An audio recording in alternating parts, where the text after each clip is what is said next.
Good morning, everybody. I'm your host, Paul Hendricks, and it's a great pleasure to welcome you to the three webinars which form part of the South African National Road Agency's Road Transport Foresight Study. Today we will hear two further eminent thinkers' views, this time on the international transport drivers and trends. I'm sure that a large majority of you attended one or both webinars held on Friday the 5th of May and Monday the 9th of May. On the 5th, we heard the presentations by our eminent thinkers, Dr. Adrian Seville and Dr. Andre Roux. And on the 11th, we heard presentations by eminent thinkers, Dr. Yaki Salia and Mr. Nazir Ali. To recap, the three webinars comprise pre-recorded interviews with eminent thinkers selected and approved by SANRAL to consult on possible international socio-economic and political futures for South Africa, the region, and the international transport sector.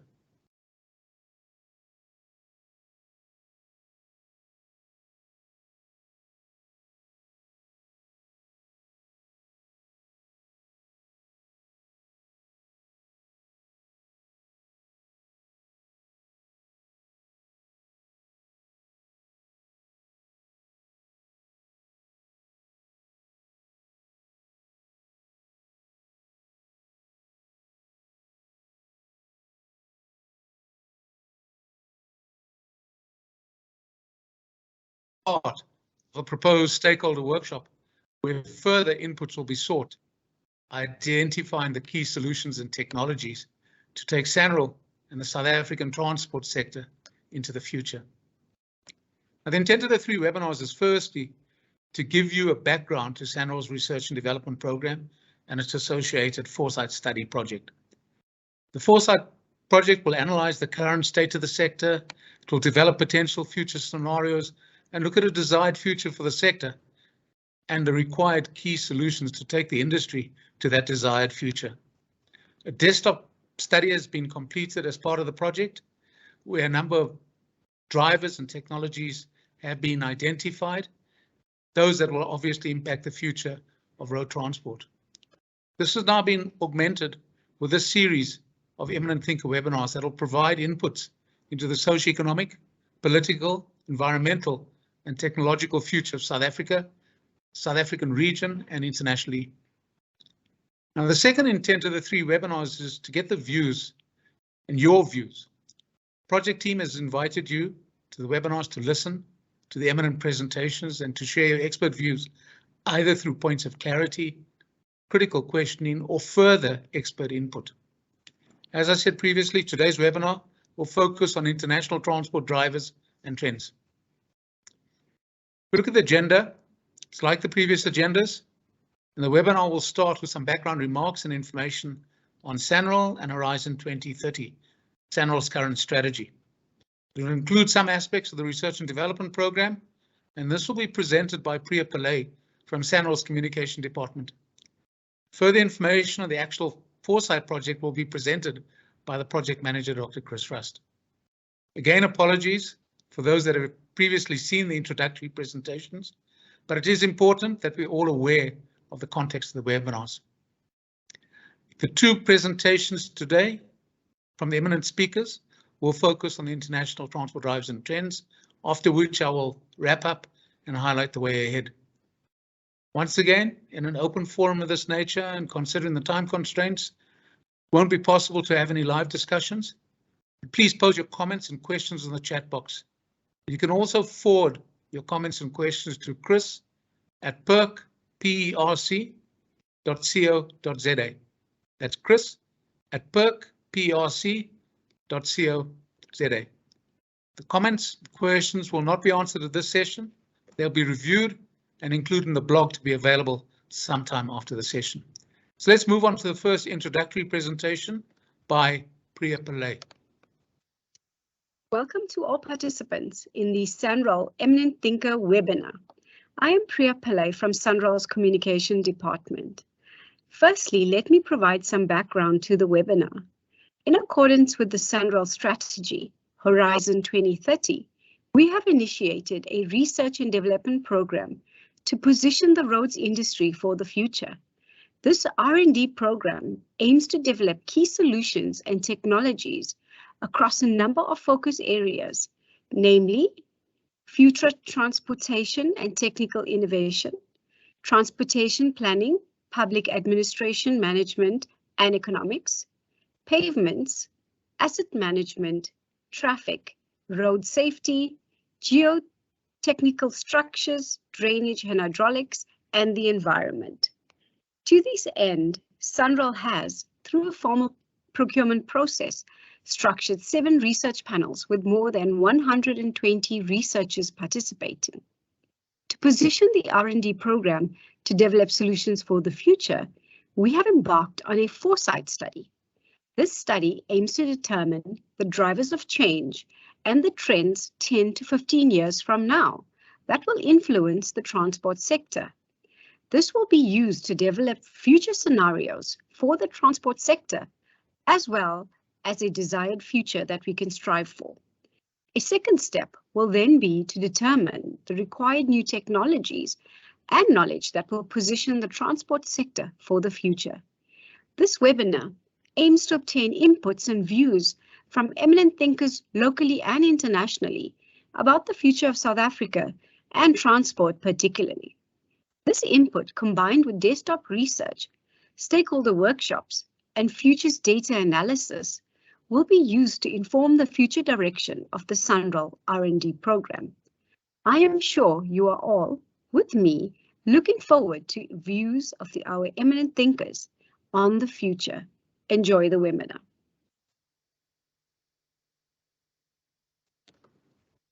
Thank you to Priya for giving us that introduction to SANRAL's Horizon 2030 strategy and the research and development program, which is looking at positioning the agency for the future.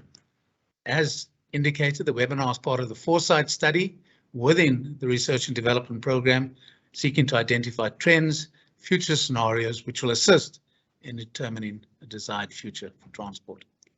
Let's now watch the second introductory presentation by Dr. Chris Rust, which will give us some further background into the SANRAL Foresight project. Welcome everyone.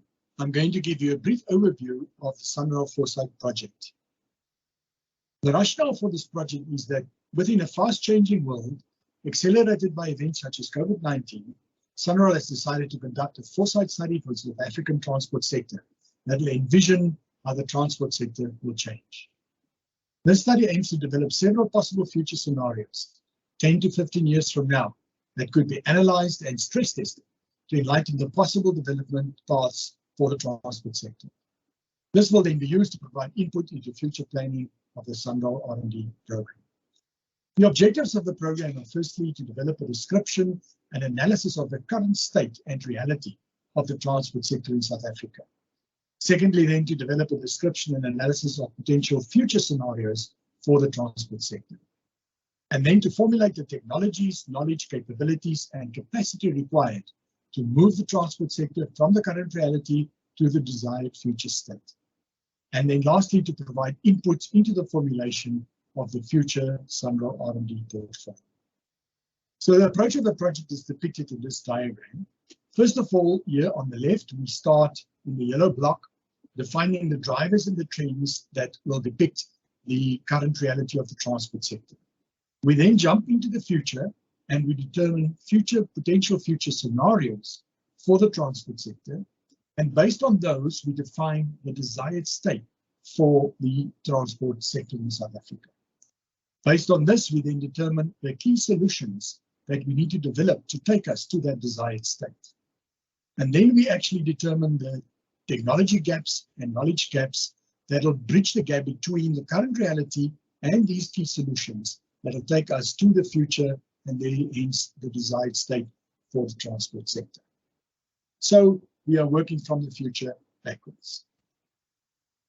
The activities in the project are therefore as follows. First of all, a desktop study to identify drivers, trends, technology horizons, and so on. Secondly, to obtain eminent thinker inputs, of which this current webinar is one of the activities. Then followed by stakeholder workshops and a questionnaire to add information and prioritize drivers, trends, and technologies. to then develop potential scenarios and a desired future state for the transport sector. This is then followed by futures analysis and the definition of a network of activities to move us from the current reality to the desired future state. And finally, then to provide input, as I said, into the SANRAL R&D program to position it for the future of the transport sector and balance it. Thank you.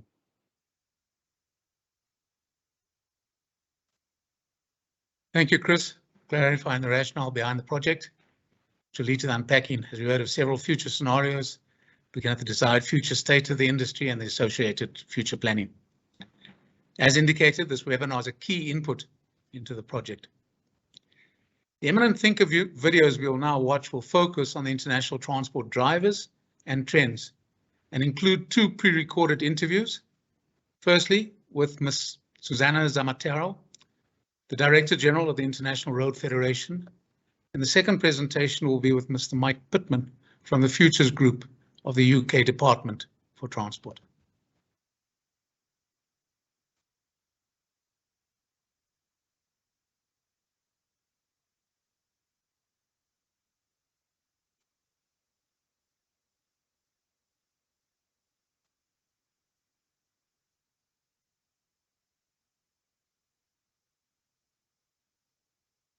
Welcome to all of you viewing this Eminent Future Thinkers interview. My name is Phil Hendricks and I'll be conducting the interview and facilitating the discussion.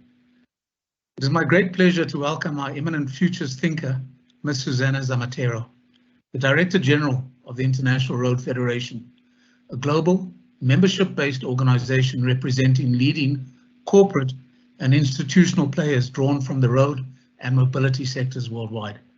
Susanna is responsible for developing and implementing the strategic plans for the organization, ensuring that it meets its mandate to promote the development of roads and road networks, enabling access and sustainable mobility for all. Susanna is an acknowledged expert on environment and climate change and is responsible for the overall environmental programs and activities run by the International Road Federation. These have included issues such as the greenhouse gas calculator for road infrastructure, Changer, the Green Public Procurement Initiative, and innovative practices for greener roads. Susanna is also a member of the United Nations Economic Commission for Europe Climate Change Expert Group on Adaptation, and she's also the accredited International Road Federation representative for the COP negotiations. Susanna is also on the board of the Total Foundation to support and lend her expertise to the sustainability and road safety work streams of the foundation, and she serves as steering committee member in the Sustainable Mobility for All initiative, which is led by the World Bank. Susanna is a well-known international speaker, and she's regularly participated and added great value in South African discussions and conferences on road and transport related issues. Susanna, it's good to see you again. I'm really looking forward to the discussion, listening to your views on the future scenarios, which I'm sure will be based on your deep insights into global transport trends, sustainability, human capital development, both at a developed and developing country level. My first question is fairly broad, but I'd like you to give your views on what you see as the major drivers of change in transport in the next 10 to 15 years. Thank you, Phil, and it's really good to see you, although still on remote, unfortunately. I'm not quite sure about that eminent future thinker reference there, but indeed, I'm very, very pleased to have this chat with you today. And you know me a bit now, and you know how passionate I am about the future of our sector, and especially about the, I would say, yet untapped opportunities in our sector. Now, you asked me about drivers of change in transport in the next 10 to 15 years, which I have to stop you already 1 second. 10, 15 years seems far away somehow, but if you for a moment, for the type of systems we work and we build, 10, 15 years literally means tomorrow. And when you ask me about drivers of change, the first thing that comes to my mind, of course, is growing population and the relative urbanization process that goes with it. You all know it by now. By 2050, these are the predictions, 7 out of 10 people will be living in urban areas. In 30 years, almost 3 billion cars will be in our roads, whether they're autonomous or not. And that means literally 1 car for every 3 people on the planet, which means automatically troubles. If you think that right now we have an estimated 1.3 million people dying on our roads every year, and not to talk about the 50 million injured that we leave behind. Yet when you look at all this, especially right now, and you look at the percentage, for example, of public transport just represents 20% of all these trips we're talking about. So I think that gives you already some sense of the scale of the challenge we are having ahead of us. Lots of vehicles still circulating, so that congestion that drives us mad right now, especially the Europeans, because apparently European drivers spend an equivalent of 7 full days being locked up in traffic jams. Yes, I think it gives already a sense of the scale of the problem. Then after that, climate change, of course. Transport is at the core right now of the debate on climate change, not only because the projections that we are getting from the International Transport Forum of when it comes to transport with the horizon of 2050, not only so those projections are not looking good when it comes in terms of the emission, and so the urgent need that we have to decarbonize our sector, but also because climate change and extreme weather events have severe consequences of infrastructures, of course, and the surrounding environment. And so they themselves drive change in terms of society and economy, cause, for example, scarcity of resources, and we are seeing that already. Water is already, or flooding is already pushing people to relocate elsewhere. So fast growing population, urbanization, climate change, after that the energy transition. The energy transition is and will continue to be a major driver of change, of course, and we are already seeing this. We are being confronted with the need to move away as fast as possible from fossil fuel and the shift towards more electric mobility, so electrification, but in general towards more renewable energy sources. And the way we handle this transition will have a huge impact on how our transportation system will evolve and look like, and consequentially how our societies will function. And last but not least, and you will see that you see all these 3 elements that I'm mentioning are all interlinked. And there's a 4th one, which is the fight to eradicate poverty. And again, it's really almost a loop.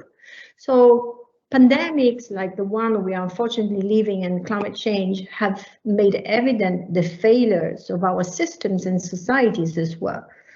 And so the issues around equity and inclusion are becoming more and more central. But inclusion doesn't just happen. Inclusion, you have to design for it. Hence, that's the scenario against which we are really we really have to work. Thanks, Susanna. Can I just ask you on the issue around energy transition? You're fairly positive that we here in the developing world won't be left behind. There'll be an equitable transition when it comes to financial issues, for example. You asked me $1 million question. I think right now nobody knows what will happen because the energy transition is proving to be extremely problematic also on this side of the world. For developing countries, on one side, it might be an extra hurdle to face, or it could be actually the opportunity to leapfrog and move forward faster than others. But indeed, we do have a couple of elephants in the room. As you know, a lot of our old vehicles are being exported to Africa. There's huge work going on that front, on this side in Europe and elsewhere to exactly change regulations to make sure that we're just not moving the problem from Europe or the US somewhere else and just, pushing the trash somewhere else. So difficult to say. It's a difficult scenario. Yeah, I understand, but thanks, Suzanne. Then given, the scenario you sketched, we look now more specifically at the developing countries. What do you think would be important challenges and opportunities to consider for transport specifically in these countries? Phil, I think I will start more on the positive side. Let me start with the opportunities maybe first. And I think the current situation, the past 2 years with the pandemic, it's sad to say this way, but I've offered and opened up great opportunities. And the very first one is to rethink the transport systems, the way we conceive the transport systems, and then make sure that actually we build those systems around the people, which is exactly the opposite of what we have been doing so far. Then also the opportunities that are around transformational technology and data, the opportunities that there are by rethinking the transport systems as well, the opportunities as well to address those core issues of equity and inclusion in all their aspects. And so here, probably this begs the question, what is the transport, what is transport expected to deliver, right? Because probably that's the fundamental question that we need to ask before we start thinking about innovating. And we have now an accepted view that it's more than just the addition of public transport of cars or trains and bikes and planes and ships. And we are also increasingly recognizing continuing to think in silos, land transportation on one side, and then the rest, aviation, maritime on the other, will not make the cut. It is the transportation system as a whole that has now to deliver on the challenges that we have. And we also agree that transport must do more to cater than just to the individual needs to travel and to go to work or ship goods from Asia to get them delivered at our door. So what is it exactly? And probably if transport had managed to get that SDG, that Sustainable Development Goal, back when these were being negotiated like the energy sector did, we would have had a very clear idea on what the transport system is expected to deliver. Because of course, unless you know exactly what you want to achieve, your goals, the changes will not happen. And this is exactly how the Sustainable Mobility for All partnership, which is led by the World Bank and that you mentioned, was actually born. It's a global multi-stakeholder platform that brings together 56 now leading transport organizations from our sector. So it's just not roads, but it's rail, aviation, maritime, and it has been a fascinating experience exercise because we have worked together to in fact try and give an answer to that question of what is sustainable mobility? Can we align our vision when it comes to sustainable mobility? And the mobility or the sustainable mobility we have been able to align ourselves of that vision is really that of a transport that has 4 main goals. The first one is universal access. So connect all people, including women and communities, to economic and social opportunities. The second one is efficiency. So optimize the predictability, the reliability, and the cost effectiveness of mobility. Third one, I mentioned it already, it's the safety. So drastically reduce fatality injuries and in general crashes. And last but not least, it's the green. So minimizing environmental footprint of mobility, so greenhouse gas emissions, but also then noise, air pollution, and everything else that comes with transport. So when we rethink transport systems through these lenses, it helps us automatically address issues around equity and inclusion. And this vision is exactly what we are trying to deploy as an approach in South Africa. So the Sustainable Mobility for All is actually conducting a pilot project that tries to translate what we call the global roadmap of action. So this tool and holistic view of transport exactly in South Africa.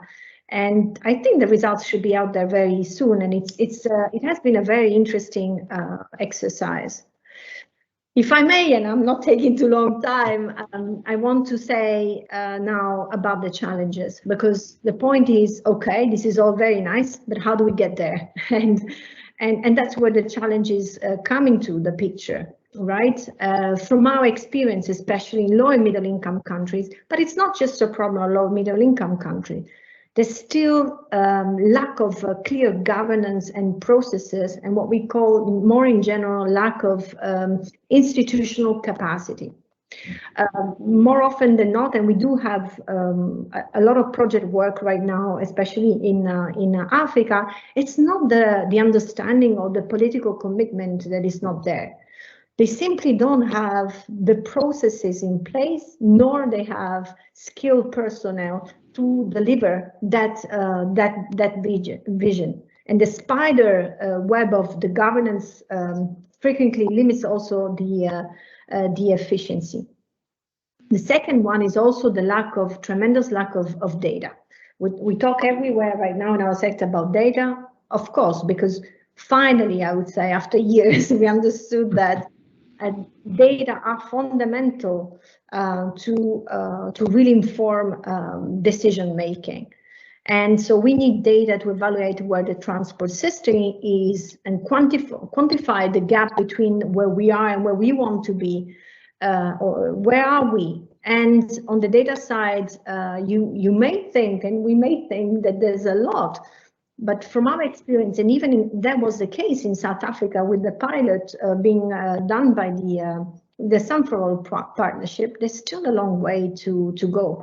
In some developing countries, even the largest cities, they don't even have the capacity to collect the transport data, basic information about users, public transit maps or schedules. So we need those technologies to generate the data and transform data into intelligence. And of course, data, technology, great, fantastic, but they are not just the only answer. We need also skilled personnel. And that's where we do have a key challenge in developing countries. There's very little attention to human capital, or even the understanding of the notion of human capital, and a lack of skilled personnel. Thanks, Susanna, for dealing with it really comprehensively, both the opportunities and the challenges. And we've already seen you're passionate about human capital development, but how do you think developing countries should address human capital development, especially in the engineering field? First of all, I would say that I was mentioning before that we still need to create that understanding around the value of human capital. In the great majority of the cases, the issue of human capital is not addressed at all. And I can give you a very concrete example, because we do a lot of work on road safety in the field through projects. And so even there, it's sometimes shocking to realize that the skills and the knowledge is not there. We meet engineers who are in charge of road safety for a country, and we realize there are huge deficiencies for the simple reason, and it's not. I mean, it's also because of the way the system is built. Most of these people are engineers. You go through a civil engineer type of degree, but until very recently, we don't really have a specific curricula that really certifies you and develops you as a specialist in road safety. So that road safety engineering type of learning is done in bits and pieces, and there's not been fully clear thinking about how to do that properly. It's just starting now. So together with others in the framework of also the United Nations Road Safety Collaboration, for example, we've been working with some of the university and try to shape specifically some master's degrees and helping university changing their own curriculum to make sure that they include that key fundamental component of safety education. The second thing we realize also, and that's a feedback that I'm giving you from experience in the country, most of the education systems we have seen have difficulty in adjusting, I would say, adequately to the current needs and at the pace that is needed. University systems and the education system seem to be, in all our countries, I'm not just referring to developing countries, elephants. It's really mammoths. It's really difficult to move and innovate. Strangely enough, I would say, because it should be the heart and the core of research and innovation. But when you come to the processes and how things are organized, it's not that. We're not that. It's very difficult to change curricula. It's very difficult to create sometimes courses as they are needed. And so there's a tremendous need to make those systems more agile. The other point is digitalization. So one side, digitalization is a problem and a solution. World Bank estimates that just in sub-Saharan Africa, over 230 million jobs will require digital skills by 2030. And so it gives us a sense of the scale of the problem. And yet, on the other side, educational technology, that's how it is called, maybe it's also one of those solutions that can help reduce cost of trainings, because that's also an issue in our sector. If I look back at again, come back to the example of road safety engineering courses or road safety professional courses or road safety auditors courses are very often also costly. And so maybe educational technologies or digitalization can help reduce the cost, increase the frequency of training, and so make overall our systems more agile to keep pace with the developments. But the other point is also, again, and I keep coming back, Phil, to this issue of the processes. Again, in the education, we see the same problem. It's always on and off. So interesting training courses here and there, but we don't think in a holistic way and in a structured way.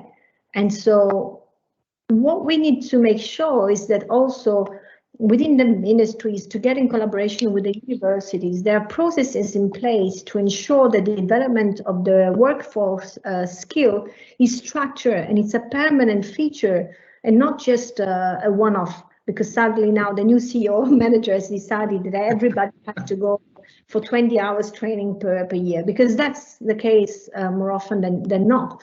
How do we shape our systems in a way, and working with universities in a way that this continuous learning is really continuous, and it's not just ticking boxes that says that every X year you have to do a training course. And then again, the value of investing in human capital is really still needs to be fully understood and embraced. And so we are working with others. For example, we do have an MOU with the Transportation Research Board in the United States. We have created an advisory board that we call the IRF Africa Board, who meets as well to discuss as well these kind of issues. And together, we're actually trying and bring the two together and discussing those issues, but also trying to provide some solutions. We've been thinking like to which extent an institution like TRB, who has more than 100 years of experience in building those processes, could help, for example, a network of universities or research institutes in Africa, for example. There's been some first steps being moved. The World Bank is also supporting some of those efforts, but it would be a very interesting, probably highway to explore to sort out this problem. Let alone as well the issue, but probably we don't have the time here, of ensuring that we have a diverse workforce when it comes to gender as well. Right, especially our sector in the engineering profession, we really have an issue in engaging more women, or women are there. We do have some very good engineers, but they don't have those opportunities yet, unfortunately. Thanks, Rosanna. On that last point, I'm just grateful that here in South Africa we are seeing some tremendous moves regarding women in engineering. They occupy senior positions. And that's fantastic to see. It's one of the countries, as you know, main imperatives here. What I've picked up is the fact that you call in for holistic solutions, processes, looking at undergraduate, postgraduate, right through to on-the-job training, to continuous education. And you see that digitalization may be that opportunity, and if we can pick it up seriously enough and work with it, so that's great. Just, you've highlighted that issue of digitalization. Are there any other emerging technologies that you believe will shape the future of transport? You give me another $1 million question. Yes, of course, this is the age of technology, so there's plenty of technology being tested and in many different ways, and we are very excited about the prospects of new technologies. Hyperdigitization is creating a major opportunities in our sector, so artificial intelligence, drones, more and more, digitalization, 360 degrees, because they all have a huge impact on how we plan, for example, build and operate infrastructure. And new technologies have created easier and cheaper ways to generate, for example, those missing data I was talking right before, and to transform data into intelligence, which cities, for example, can use. And we're seeing some of those experiments being done, in fact, through some projects as well from the World Bank as a specific unit who's trying all these innovative approaches, the use of mobile phones and really to collect those missing data, open source applications to generate data and produce also a lot of those transit maps that we desperately need. In Manila, for example, in the Philippines, this has helped the city administration realize that the number of transit routes was actually almost double the existing official estimates. So it's not minor issues. When it comes to artificial intelligence, probably I can give you also an example, because we have been working with one of our members, Oris, on a new platform and system. This because environmental impact consideration on an early stage of the design will be essential, of course, to achieve that green transition in infrastructure. And according to the European Commission, the new circular economy plan, up to 80% of a product's environmental impacts are determined at the design phase. And that's even more the case for us, of course, with the type of infrastructure that we build.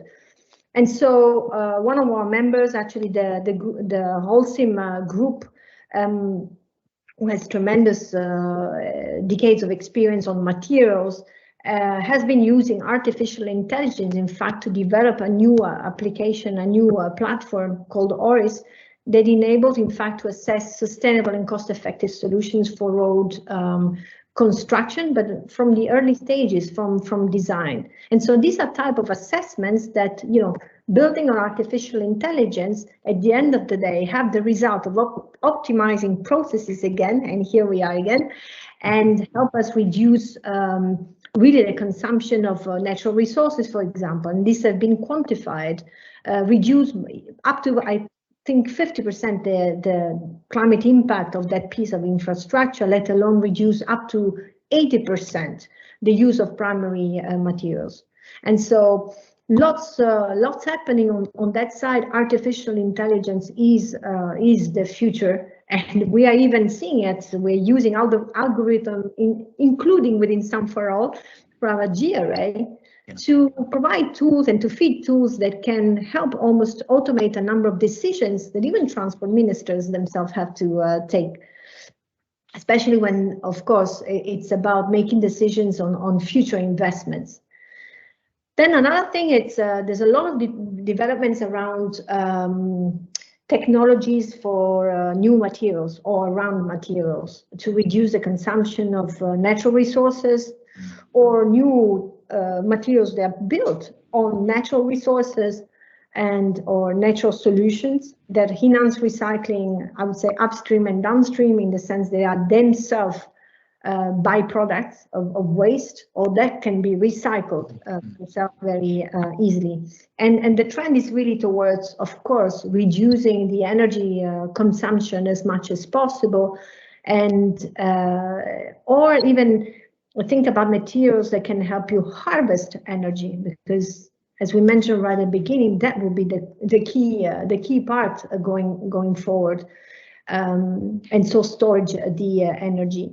We're working right now with the University of Birmingham through a project. It's called CRISPS, and it's a multidisciplinary research project done in collaboration with Birmingham University, the University of Auckland, the University of Putra, Malaysia, and us as well. And it's a project that is looking at ways to achieve an affordable, high-volume road resilient approach to climate change and traffic demands by assessing suitability of 3 different global best practice types of road surfacing technologies, especially with an interest for low and middle income countries. And so this is modified epoxy chip seals, modified epoxy asphalt surfaces, and fiber mastic asphalt. I'm looking at them because actually we will be having soon a webinar from the CRISPS project is coming up in the next this month, in the next couple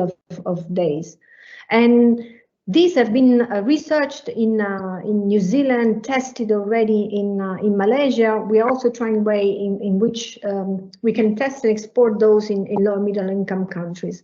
And this gives me the opportunity to touch upon another important point, Phil, is that the need sometimes to speed up again the approval or standardization processes. We know that this technology, it works, it has been tested, etc. Yet we have already calculated the uptake of this technology will take 10 years. And so 10 years have been spent to develop and test it, and now it's going to take 10 years to transfer it. So there's something wrong in all that. It's definitely a pace that is not aligned with the pace of the transformation which is required to our sector. It's always been a very risk-averse, or risk has been a big issue for us, and but definitely I agree with you, Susanna. We need to implement a lot quicker. Susanna, you've mentioned a lot of the new emerging technologies. Are there 1 or 2 that you specifically think would be useful? You know South Africa fairly well, that we should be looking at? I think in places like South Africa, the use of drones in many different ways will be crucial, for the fact that you have huge spaces to cover, and I'm thinking about the importance of rural areas and rural infrastructure, where we know we have a huge problem, because rural roads are really the blood of our transportation system. Nobody cares. Nobody really takes care about those. Main budgets being spent in maintenance are non-existent, and so use of technologies like drones might help in many different ways. Not just drones to serve the transport and our own work, but drones at the service of others. We've seen this of other sectors, like the health sector, for example. And freight, for example. So drones, I think it's something that you should, as a country, you should be really looking at. Thanks, Susanna. So I'm going to turn now to something I know you're also very passionate about, and that's the environmental side of things. You've implemented several successful environmental related programs at the Road Federation. How do you see environmental aspects influencing or impacting transport in the future? Thank you, Phil. And well, the answer, you have it already if you open up the TV and watch the news, right? Recent floods, the storms, the fires, hurricanes have disrupted the lives of millions of people already, and they have caused billions of dollars of damage. And so the extreme weather and natural disaster pose huge costly threats to the transportation system and infrastructure in particular. So strengthening and climate proofing, as we call it, resilience and prevention and preparedness are all keywords and critical in our sector. Direct damage to transporting infrastructure from natural disaster has been estimated $15 billion annually. And so, and think about as well indirect costs when it comes to inclusive economic growth, when you have stranded freight and people. I think it's even almost difficult to even put a figure in terms of how much they represent in terms of losses and dollars. And so resilient transport systems are systems that, of course, can handle extreme events and recover quickly.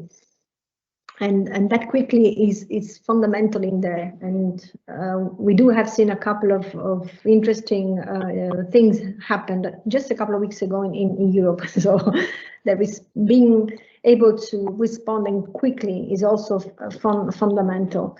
And also because not only it's important to have resilient transport, but at the same time, you have to think that transport is that thing that we use to deliver rescue when these type of events occur. And we have had recently some examples as well. So enhancing the resilience of the transport system, it's fundamental to enhance the resilience of the entire society. And of course, I feel for the public officers who found themselves in this difficult position of, face the challenge of making vulnerable highways, bridges, railroads, transit stations, waterways, airport, ports more resilient to climate change, let alone other threats. And so the question we are really all working together, and that's core in our work in SANRAL, what are the policies and the strategies that would help meet this challenge? And how do you set the priorities? Because clearly there's a need to set up priorities here. And how do we pay for the adaptation, right? These are some of the critical questions we are working on. But at the same time, while we're doing so and we're thinking, there's a lot of research and advance that has been done over the past years. You have to think that even when the climate change negotiations have been happening, the previous series, only very recently, they were all focusing on mitigation measures, very little on adaptation. And so it's finally coming up, and there's been a lot of work being done and currently being done on adaptation strategies and techniques. But why we do all this? And I always think, come from, and I'm grateful to the engineers that I have the chance to meet, because they give me this reality check, right? From the kind of environment where I sit at the United Nations at high level, trying to define policies, and then what happens really on the ground through the engineer. There are already now things that we can do without having already outlined the perfect strategy or answered all those difficult questions. And that boils down to very simple stuff. Think about proper maintenance. We know already from the research that maintenance will be central, will be the key solution for our sector. And yet it's maintenance is the poor child in our systems. There's tremendous underfunding for maintenance, and we know that investing in better and more regular maintenance is actually what is going to offer us some of the solutions that we need to face the climate challenge. Probably again, this brings to a wider, because I always have in mind these processes and procedures, but it also pushes us to rethink the way we organize asset management. Asset management will be fundamental going forward. And I have the feeling, and I might be wrong, but I really have the feeling from the conversations that I have and the project work that we do, that we're still dealing with asset management in a very old-fashioned way, not in a proper way. It's not getting either the right attention, and on the contrary, asset management should be the foundation really of action around environment and climate change. And so there's an urgent need to innovate asset management. Thanks, Susanna. So a lot of work still to be done, and thanks for that. Susanna, before we end off, are there any other issues you may want to add? Yes, I think, Phil, one other thing that I didn't have a chance to touch upon, and it's very dear and close to my heart, and that's stakeholders engagement, especially of the younger generation. We are right now building systems without hearing for whom these systems are being built, and that's a big mistake. And especially when it comes to the younger generation. And which brings me back as well to that point that I was mentioning before about human capital and the importance of understanding the value of human capital. Talking to a lot of colleagues very recently, and especially in the US, there's a big bottleneck in our sector right now when it comes to human capital, simply because a lot of the most experienced people are all leaving and retiring, and they suddenly realize they don't have people ready to step in after they leave. And so those people are being almost obliged to stay longer because we have not thought properly, and so we don't have the right people. The people have not been prepared. So how do you avoid this kind of bottlenecks? It's making sure that you understand that value of human capital and that you work with the younger generation and take them with you on board. And then in terms of stakeholders engagement, it's probably we need to make an effort and open up those rooms where processes, where planning and designing of transport and systems in general are being made, and not because the procedure tells you so, not because it's the procurement process that obliges you to host 1 or 2 public consultation for that project, but because we really are truly open, and we truly open up our minds, and we are ready to embrace change, because that's how change happens. Fantastic, Susanna. So definitely not just the normal public participation process. Susanna, we could carry on, but look, on behalf of the Technology Foresight project team and the South African National Road Agency, SANRAL, I want to thank you for sharing what's been really insightful views. It's very clear, it's been backed up with your broad experience. So thanks a million for spending time with us here today. Thank you.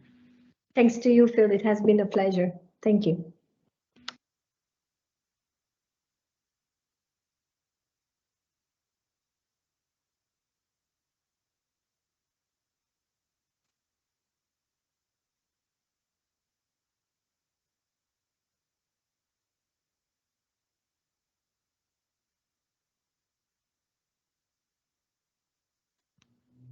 Welcome to all of you viewing this Eminent Future Thinkers interview. My name is Phil Hendricks, and I'll be conducting the interview and facilitating today's discussion. It's a great pleasure to welcome our distinguished futures thinker, Mr. Mike Pitman, who's an experienced and successful United Kingdom and international expert, specializing in exploring the opportunities and impacts of new technology, new business models, climate and societal changes on the transport sector. Mike has been head of futures of the Department for Transport in the UK for the past 2 years. Prior to joining the Department for Transport, Mike spent over 20 years at TRL Limited, now an independent private company offering transport consultancy and research services to the public and private sector. In his time at TRL, Mike has held several roles, and those included consultancy and business development manager for connected autonomous vehicle and mobility, the role of consultant and business development manager for rail, which included a number of aspects such as technology transfer, innovation management, human factors, interior crashworthiness and testing. Mike also fulfilled the role as group manager for crash analysis and investigations, where he led a multidisciplinary team for the successful delivery of the UK government's portfolio of in-depth road traffic accident investigation studies. Mike has a joint honours degree in physics and mathematics from the University of Swansea, and he is a member of the Association for Project Management of the Chartered Management Institute. Mike, thank you for joining me today. I'm looking forward to the discussion and listening to your views on transport's future scenarios. The first question I have here, Mike, is fairly broad, and I'd like you to give your views on what are the major challenges facing the transport sector in the next 10 to 15 years. Thank you. First of all, thank you, Phil, for the introduction. So the challenges that I think that are going to hit that we're going to face the transport sector in the next 10 to 15 years, there are a few. The first one really being is climate change. And if we are to hit our, to keep with the Paris Agreement and keep long-term rise in temperature and mean goal temperatures to 2 degrees or to well below 2 degrees above pre-industrial levels and preferably to 1.5, then we're going to need to reduce emissions as soon as possible, reaching net zero by the middle of the 21st century. And to stay below the 1.5 degrees of global warming emissions, we need to cut roughly about 50% by 2030. And this is an aggregate of all the nationalities determined the contributions. And with emissions, it's really not just the destination of net zero that's really important, but our journey towards it. And the emissions reductions we make now are really important towards reaching that future. In terms of transport is a significant contributor to greenhouse gases, and therefore the transport industry, including those in the providers and those who the operators, need to make a significant role in trying to reduce our contribution to emissions over the coming decades. In the UK, our focus has really been transition to net zero road vehicles, and in some respects that's banning the sales of electric ICE, internal combustion engine vehicles by 2030, and heavy goods vehicles by 2040. We're also working on electrifying our railways and developing alternative fuels for maritime and aviation. However, the benefits of decarbonising and electrifying our transport system can only be achieved if we also decarbonise our energy systems. So we need to increase in the UK, and I think worldwide, then we need to increase the use of our renewable energy, solar and wind, and nuclear, etc. Fundamentally, we need to clean up our energy system so that we can power the green revolution in terms of our transport system. I mean, in addition to that, we also have to think about the transition that infrastructure makes to the supply of to the emissions that we generate, and in some terms that's referred to embedded carbon or capital carbon, and they're released when we build new transport systems or when we maintain our older ones. I mean, just for instance, the cement industry alone generates about 2.8 billion tons of CO2 every year, which is more than any other country rather than either than China or the US.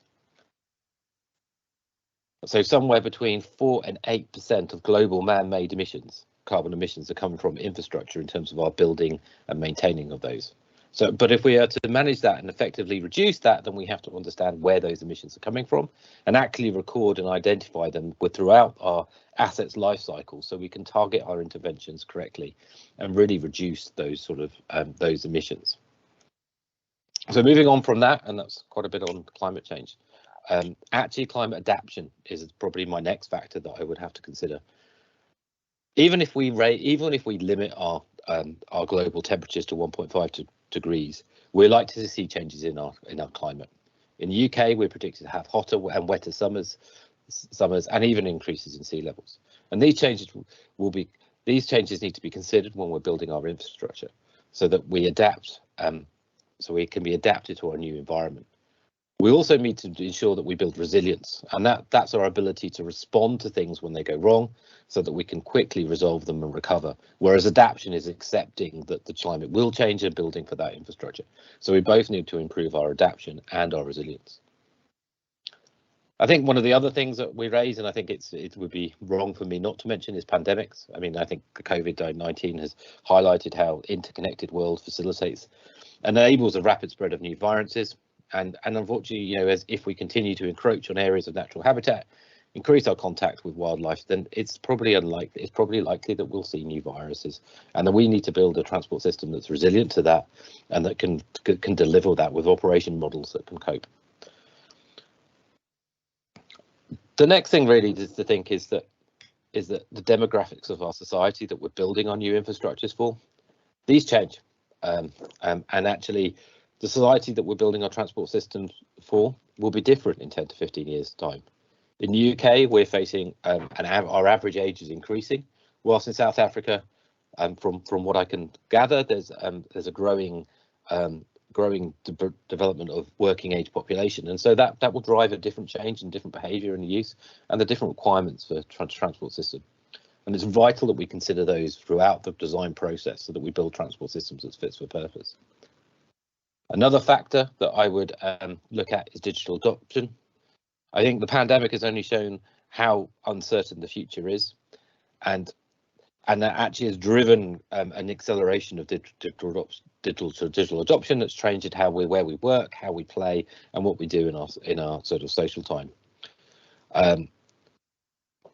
Digital adoption has involved us increasing the use of digital services which replace physical activities, usually working from home, online shopping, socializing, you know, electronic gaming, etc. And I just think, you know, just less than 10 years ago, this interview that we're doing now, where I am in the UK and you're in South Africa and you're recording this to show to your participants, would have seemed very unusual, very difficult to do, and not something that we would have considered. And yet now, this is part of our everyday life. So what will 10, 15 years look like, and how will that change the world that we work in? And how will that change how we decide to shop, to where our retail is, what our high streets look like, and what are our desires to meet things on? Will we still want to try on clothes and browse shops, or will we order on the internet and try those and have those things at home? And what does that mean for the transport system? So there's a few of the key challenges that I think are facing the transport system going forwards, that we as people responsible for that transport system need to be taking into account throughout our process. Mike, thanks for a really comprehensive answer, and love the fact that you mentioned that when you look at the demographics issue around society, the fact that, you know, fit for purpose, and let's understand that yeah, we're different stages of development around the world, and take that into cognizance. Mike, you've been involved in the UK Foresight study recently, and what came out of that study? What are some of the major findings of that particular study? I think one of the key things for me that's come out of these is that a central prediction of the future and the future's transport design is, unfortunately, likely to be wrong. There is value in exploring alternative futures, to stress test different options, to look at how the world might evolve, and to bring that into our consideration. Scenarios are not predictions of the future, but describe alternative, coherent, plausible futures which are built on a combination of extreme variations driving forces, and the interplay between the social, technological, economic, environmental, and political drivers of change can drive a whole set of extreme yet plausible futures. And there's value in using these to think beyond our comfort zone, to consider alternative solutions and explore what could happen. From our experience of using these futures approach, they bring people together, engage collaboration and creativity, and allow people to work in a way that considers not the problems today, but the problems tomorrow, and then work back from those to create solutions that really do work and are encompassing for everybody. At the UK, we've used these approaches to explore a wide variety of subjects, from future operational models for our railways to technology developments that are required to decarbonise our transport system, creating roadmaps for different alternative fuel systems and each one of the modes. And we've also considered how the transport system might evolve and what that would mean for different sections of society. So how would they react to these different worlds? What are the pros and cons? And then what could we do to develop a more inclusive and more adapting and accepting set of transport systems that looks at all of those different users' characteristics and needs to make sure that transport system is fit for purpose. So fundamentally, I would say that what we've learned from these future studies is that actually futures is a really good and strong technique that allows people to come together and think about things. It is hard to predict the future, but actually having a set of scenarios is a really strong way forwards. Mike, for those of us in South Africa not familiar with that particular study, just take us back to how it came about. You talk about the fact that it's all about the conversation, bringing people together. So what's been done with the study? Has it been input into your research? Future research for the department? If you could take us through that. Okay, so where we've been working with futures is something that the Go Science, the Department for Government Office of Science, started this work about 5 or 6 years ago, looking at different techniques and tools and techniques of using futures tools to do that. And there's a piece of work out there called the Go Science Futures Toolkit, which you can download on the website, and sets out a set of tools that first look at understanding what the future could look like. So that's horizon scanning, thinking about different things, gathering intelligence, then thinking about how those drivers of change come together. And that helps us either create a vision for what we want to achieve, and then a roadmap, and allows us to work towards creating roadmaps for delivering that vision, or to create a set of scenarios in which we can think about the key drivers of change and then stress test how if we make this policy in this world, how would that stand up? What are the problems? What are the advantages? And how would that, and etc. So that technique, that tools and methods was created 4 or 5 years ago. And then what we as a department have done is we've been running a number of futures projects, and we run probably about 2 or 3 a year, where we work with different teams across the department and actually externally to help them create these futures projects to look at key things. So for instance, one was looking at how we might structure the railway industry so that it was resilient to future change, and then we created some scenarios and stress tested different operation models to make sure that what we were producing was resilient to those different operations, those things. We've been looking at one of another project we did, which was some roadmaps of decarbonisation, was looking at, if we are to decarbonise transport by 2050, what are the pathways that we need to achieve? What are the pathways to decarbonising transport for HGVs, for heavy goods vehicles, for cars, for maritime and for aviation? And then we explored what does that look like, and then what vehicle, and then when we work backwards to understand how we might achieve that long-term aim and the times that would do it, you suddenly realise that we are on a marathon of sprints, and that actually we need to start testing and trialling new technologies within the next 4 or 5 years to start making long-term decisions about the infrastructure that we need to build and how we need to develop those, and the legislational changes that we need to do to facilitate that, to allow us to meet that carbon neutral world by 2050. And those roadmaps have been very instrumental in informing our the UK government's transport decarbonisation plan, which is available on the website, but also those roadmaps are also available and be published on the DFT website. So they're another example. And then another project that we did was we looked at scenarios, and we worked with the general public to hold a number of workshops to look at how different elements of society really would really be impacted by different worlds, about different scenarios, about how the world transport system would adapt, and then what are their fears and what are the barriers to those people in those those communities to using that transport, and what fears do they place. And I think all of those different projects all come together to show that by using a futures approach, we are able to really consider that future uncertainty, and then to consider what that works and how that goes together. So there's quite a lot of different things to unpack, but each project in itself provides a lot of learning about those key aspects. Well, thanks a lot for that clarity. In all the studies that you've mentioned, are there any emerging technologies that you've identified that you're really excited about that will really shape the future of transport? Yes, absolutely. And I think some of these reflect back to some of the comments I made at the beginning, but some of them are new. So, for instance, I think one of the biggest ones in terms of the new technology is a continuous drive towards electrification, to decarbonising our transport system. And actually, as I mentioned within those roadmaps and the transport decarbonisation plan, it really highlights the need that we need to test and trial and develop new decarbonised technologies, and be that batteries or hydrogen fuel cells, sustainable aviation or maritime. These will really have a dramatic effect on how people use our transport system, and what infrastructure we need to build. Just, if we just think of sustainable aviation fuel, if we are to power our aircraft by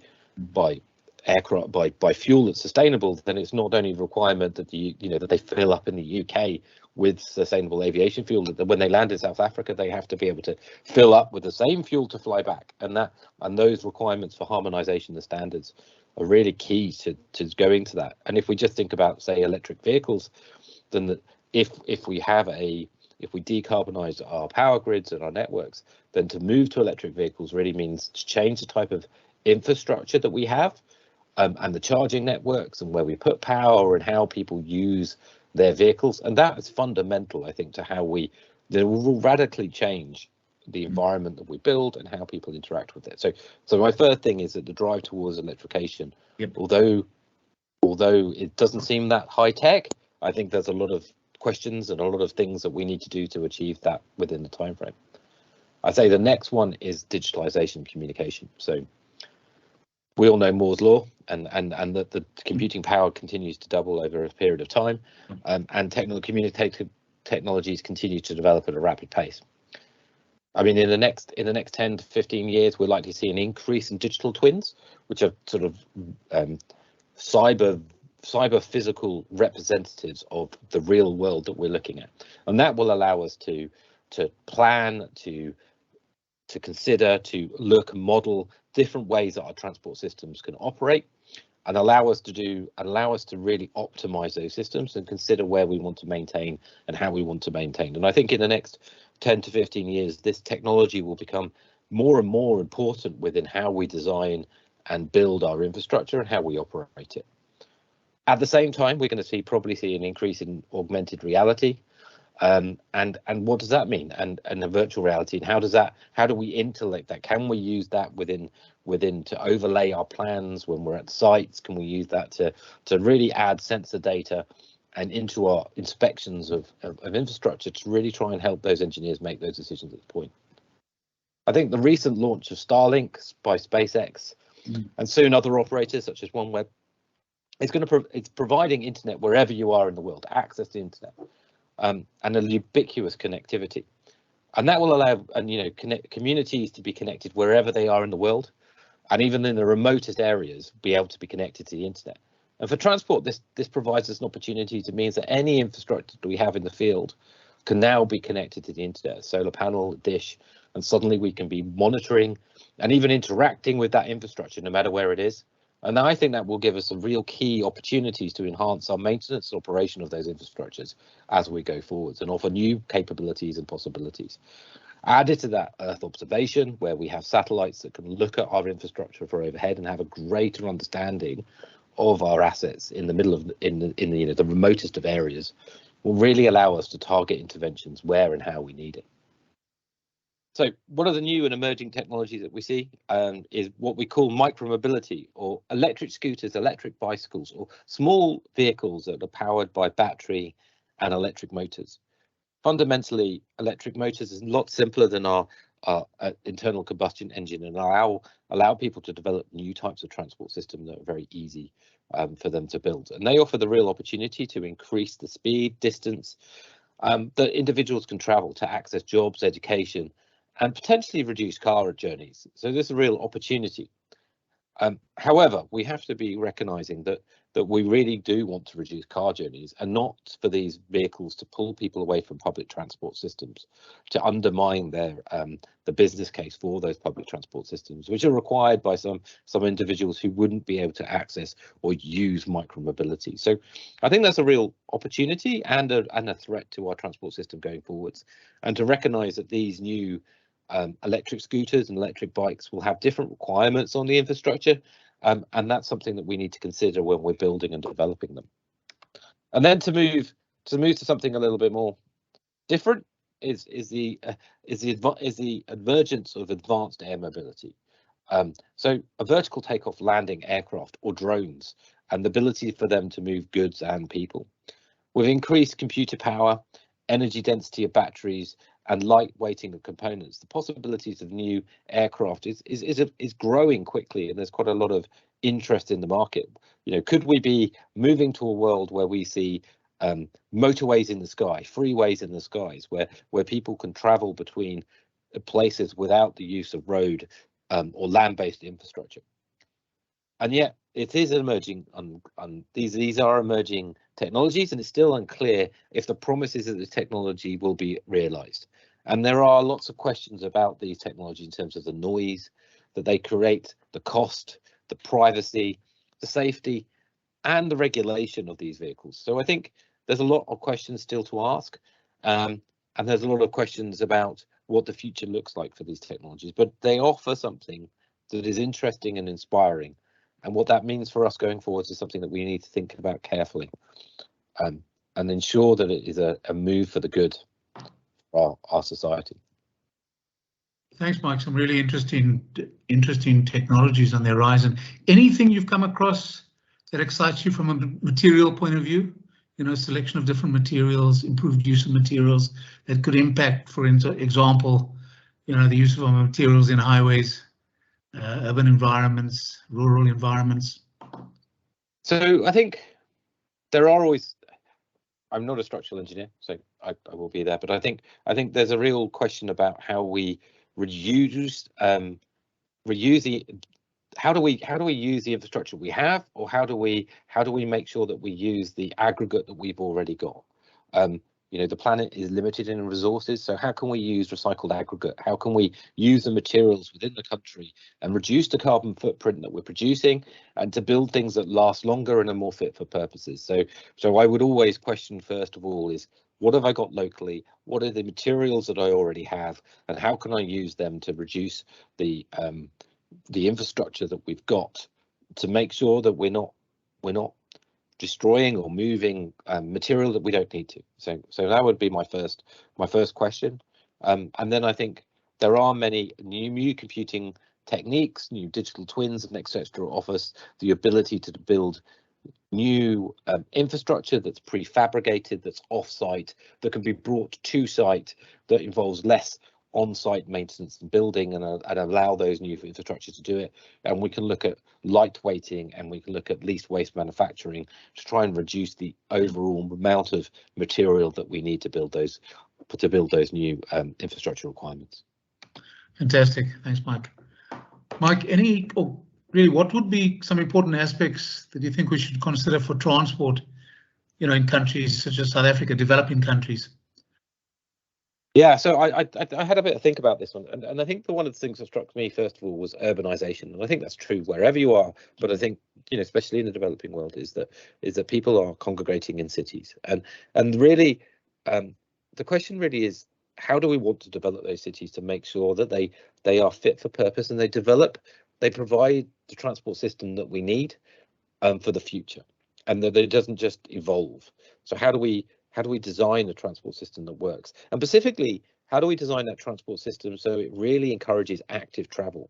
The walking and cycling and things are the easiest thing to do and the right thing to do. And in some respects, how do we discourage the wrong thing to do? So how do we make active travel at the heart of what we put forwards. And I mean, throughout my travels around the world, you know, I often find good examples of transport planning that unfortunately then goes wrong when it comes to the maintenance of it, where somebody inadvertently puts a brilliant crossing and yet then builds fences either side, because when they put the maintenance in place, they haven't considered how the contractor would manage that.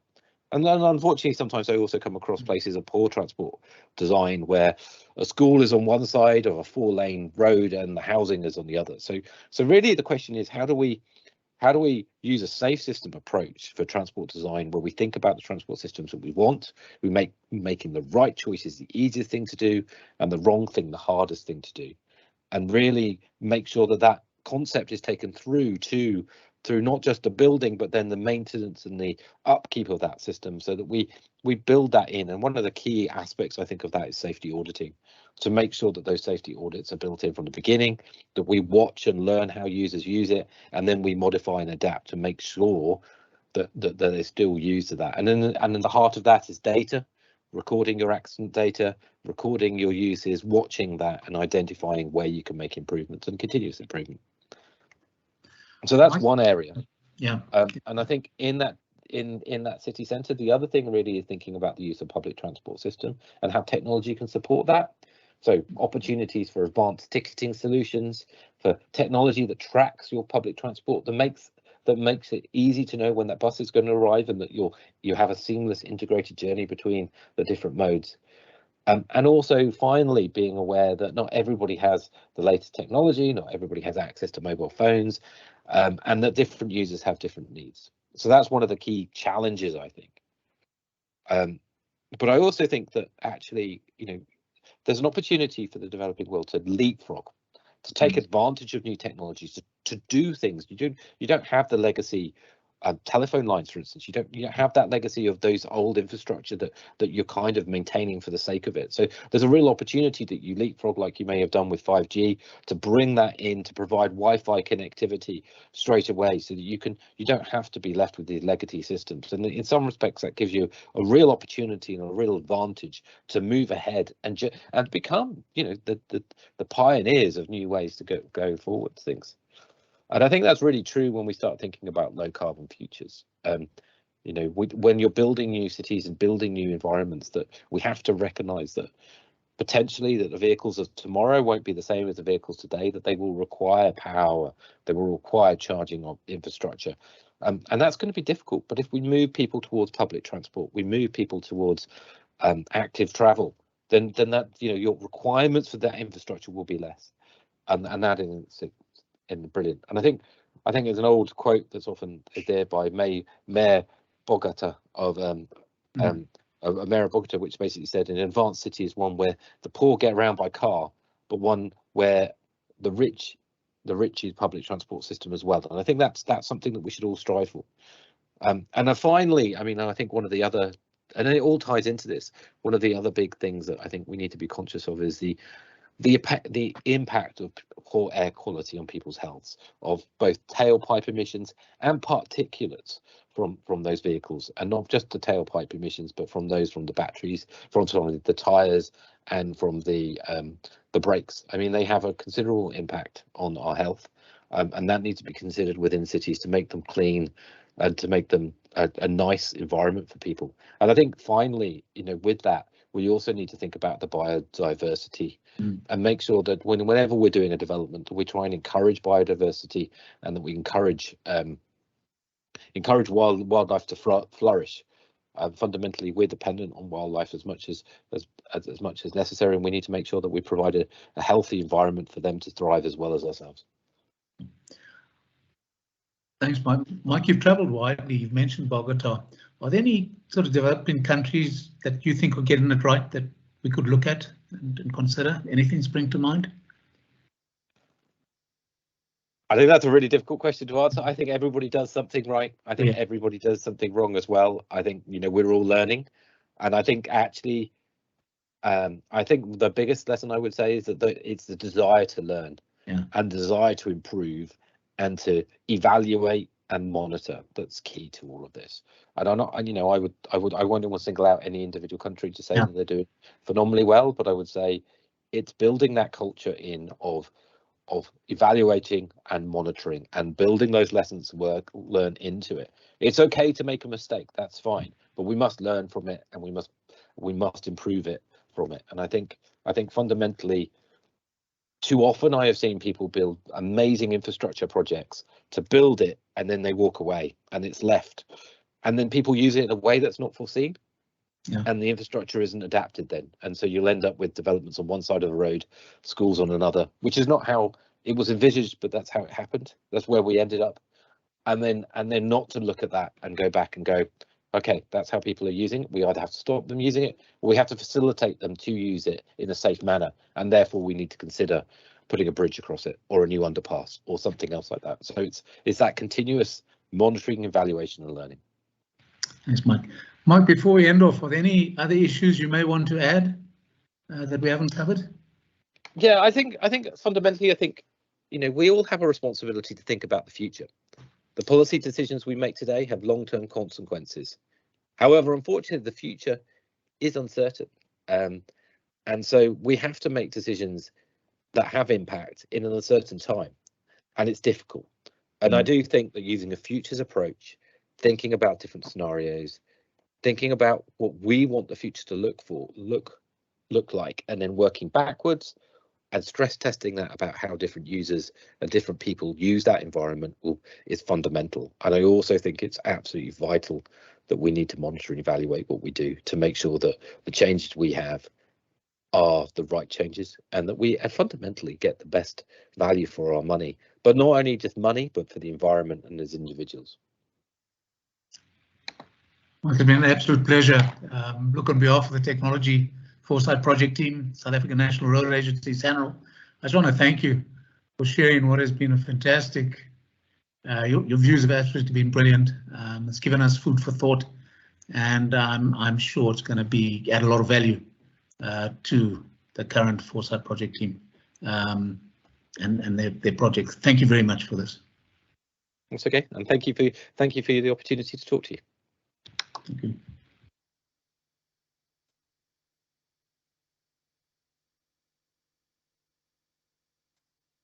So once again, some interesting, fascinating insights, and from the team, thank you to Ms. Amatero, Mr. Pitman, for their valued participation and insights. Please don't forget, post your comments, questions on the chat box. As I indicated, they'll be answered in a blog, and we'll also include the comments from our eminent speakers. The webinar recordings will be available, and please note it will be available on the SANRAL YouTube channel, and the blog will be hyperlinked from the SANRAL website. These details will be emailed to you, but they'll also be posted on the SANRAL website. Just looking at the chat box, a couple of questions have come through already. One from Justice, hi Justice Chauke. Justice says there's been a lot written about the drivers of change in transport or the future of transport internationally. And Justice asked the question, what new contribution to this body of knowledge is this project going to yield? And Justice, I'm sure you'll get a comprehensive answer from the team. Then Dion Rue has posted and says, what about decarbonization of road building materials, particular bitumen?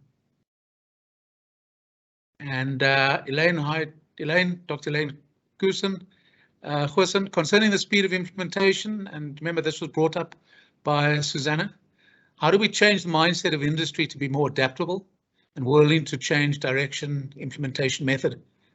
And Elaine mentions that in her experience, you know, when you're under financial stress, you become more risk averse. And she gives an example, how many pavement engineers are willing, for example, to use recycled materials, such as recycled concrete aggregate. And she goes on to say, under the current limited economic growth, how do we cultivate a want for quick change if it can lead to sustainability? And she says, look, perhaps client policies can force that change. And then again, another question from Dr. Goosen.